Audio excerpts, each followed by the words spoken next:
পেলাম তোমার কাছে বলো? অবহেলা, অপমান। হ্যাঁ, আর কি দিয়েছো তুমি আমাকে?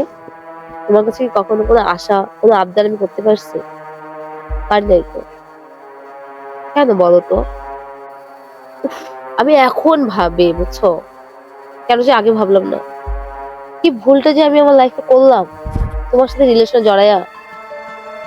আসলে এখন আমি নিজেকে নিজে বোঝাইতে পারি না। এত বড় ভুলটা আমি কিভাবে করতে পারলাম? এত অনুশোচনার কি আছে? তুমি চাইলে এখনো করে দিতে পারো। এখন তো এটাই বলবা, এটা ছাড়া তোর অন্য কিছু বলবো না।